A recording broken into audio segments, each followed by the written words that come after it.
Welcome to another show of Invest Africa. On our show today we'll be discussing management and trust companies in the region and also in Mauritius. On our show today we have Maheshwar Doorgakant, who is the chairman of the Association of Trust and Management Companies in Mauritius.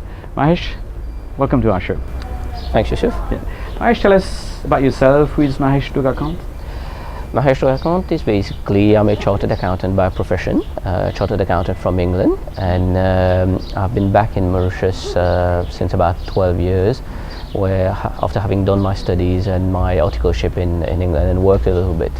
And since I've come back, I've got involved in the global business sector, and throughout these past 10-12 years I have been mostly involved in the global business sector and seen the evolution of the global business sector.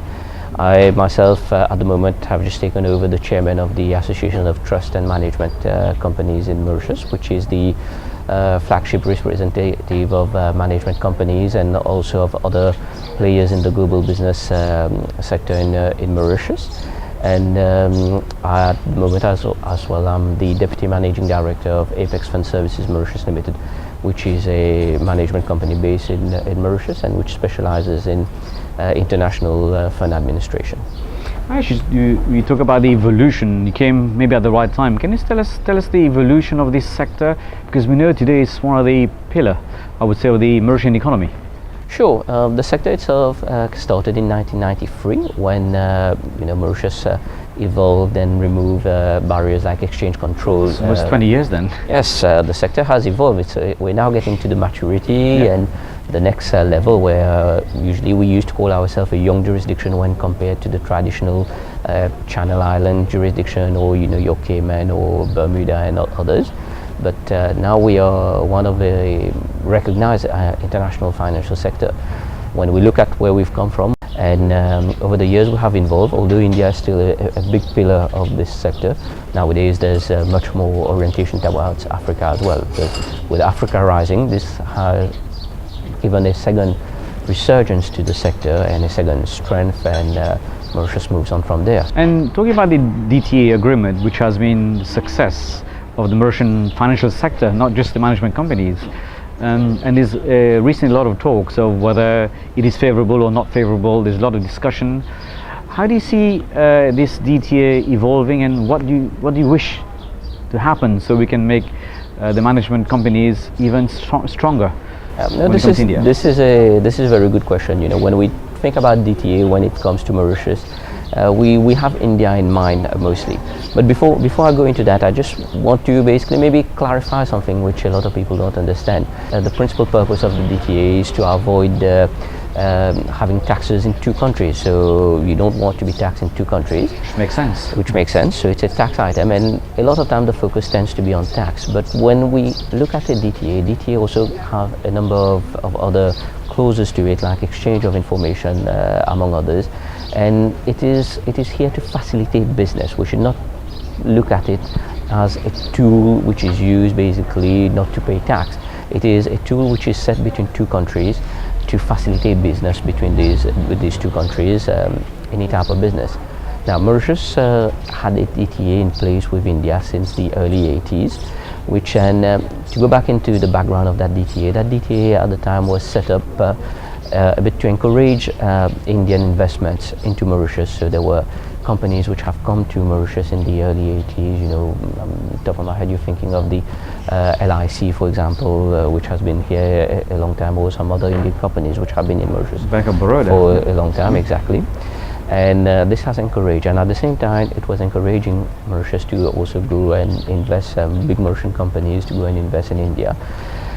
And when India opened up in the early 90s, at the same time that Mauritius created this global business sector, so it benefited both countries. What happened is that India was hungry for foreign capital, so foreign direct investment at the time, and Mauritius was the ideal platform for international investors to come and use to go and invest into India.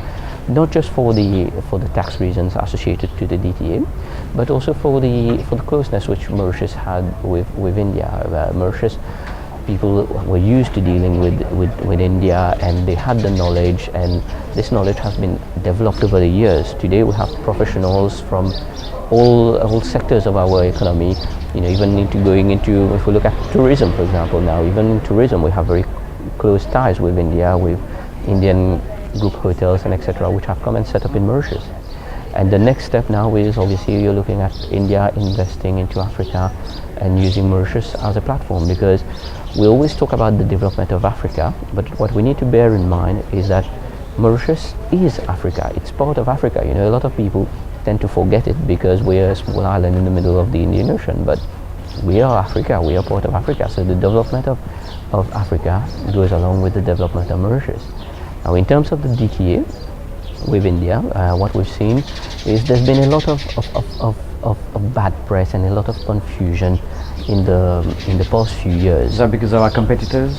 It is to do a lot sometimes with our competitors, and it's to do a lot with a lot of misconception. You see, people have not understood what it has brought to India. They have looked at one aspect. They have just looked at it as at a minimalist view at the taxation aspect. When we look at funds which have been able to go into India, you see that there are some figures which are thrown around to try to measure the impact of tax which India has not collected.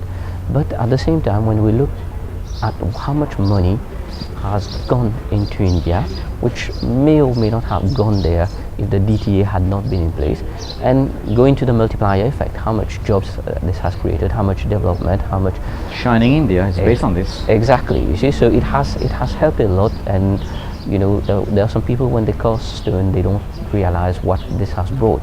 Now, this can continue to bring in to the next level of development that India is going into.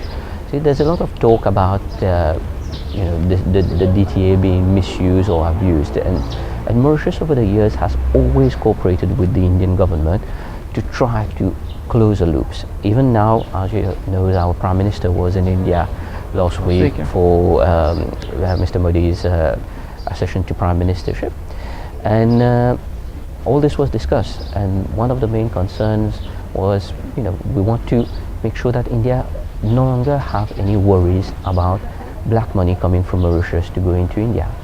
It's never been proven, it's just rumors so far. So this is something that has been discussed. There's exchange of information, more processes that are going to come in place as announced by the Prime Minister. So now we're waiting, given that there's a cell which has been created in the PMO at India and a cell which has been created in PMO in Mauritius. We're waiting for these two cells to take on the work which has already started for a number of years to iron out the little differences that we have into our DTA and create a climate of certainty, because when investors come to invest, they want to have certainty, they want to have clarity, they want to be able to predict what is going to happen. If you put them in a situation where there's uncertainty and things may change, this is not a good investment. And with the change in regime in India, would that bring more certainty and more assurance to that's what we have the opposite effect? That's what we're looking for from Mr. Modi. Mr. Modi is known to be very business orientated. He's very sharp and direct, so I'm sure he understands the involvement, the way forward, and we're expecting this matter to get resolved very quickly, hopefully within the next 100 days. On the other side, which is Africa, we talk about the awakening of the lion, where there's a lot of projects going on in terms of building roads, building dams, energy, all this what India had been used to in terms of getting these money to build infrastructure, building hotels and so on and so forth. Is there a lot of scope in Africa, and where are the scope, where are the opportunities that lies in? Definitely. I mean, Africa has two types of attractiveness, basically. I mean, there's more and more conferences going on Africa. 2 weeks ago, I was speaking in an international taxation conference on Africa, and just this morning, I was at another conference where the Mauritius government is having a 3-day workshop with international partners to sort of like create an Africa pathways, basically. You see, because Mauritius has a big role to play in the development of Africa. Africa is very hungry for foreign capital to come in and to get developed, but as I mentioned earlier, we always talk about Africa, but Africa is a continent. When we're talking about, like if you talk about Europe, other than referring to the European Union, you would say France, Germany, England, or so on. Whereas people talk about Africa as if it's one country. As if it's one country, which is not the case. I mean, I don't know how often you've been to Africa, but when you go to Africa, each place is different, and each place has their own needs. And so far, there are 3 countries which have attracted most of the investments, which are basically Nigeria, which is now the #1 economy, has overtaken South Africa in Africa, and Egypt as well. But there are others which are upcoming, like Rwanda, Angola, Botswana, and they have a lot of Ghana as well. Our Minister of Finance just led a delegation to Ghana. So Mauritius can help in a lot of ways there, especially in skills. We have gone through, Mauritius as a country, we have gone through various phases of our development since we started out as an agro-industrial type of country where we were focused on sugarcane and other agricultural products, tea, tobacco, and then we moved to the next phase of our development, which was industrialization, where we had the textile and other manufacturing sector, and then now we went into services, and we're strengthening in services for tourism, for financial services. So we've gone through these paths and we have acquired the knowledge, the skills and all the technical knowledge. The legal aspect, regulatory issues. Exactly. So this is where we come in for Africa, not just as a conduit, if you want. Like it's not the same to say it's not. We're not relying only on the DTAs here. You know, the DTAs are part of the equation, but they're one of the factors. You know, when people are looking at us using Mauritius, you know, they're looking at us using Mauritius to set up their headquarters for Africa, for example, because Mauritius has the proper infrastructure, has the proper knowledge and know-how of how to do these things. And this is what we can offer when going to Africa. Additionally, Mauritius has also something which is called IPPAs, investment protection agreements, basically with a number of African countries, where it gives a bit more that certainty that when you're going to go into Africa, I mean, let's face it, Africa comes with the challenges. You know, sometimes you have unstable governments, you have other conflicts and all these things, where through these IPPAs you can get even more investment protection, which happens. So Mauritius offers this platform, and this is where Mauritius can be of great help to Africa, to lead the way, to use our skills, transfer our skills in various sectors, and use Mauritius as a platform to get into Africa. But when we talk about competition, I mean, we believe that Mauritius has got the right ingredient to go and use a DTA to invest into Africa. But that will not last forever. There are other countries who are catching up in terms of regulatory, attracting investment, attracting private equity, attracting Islamic funds coming.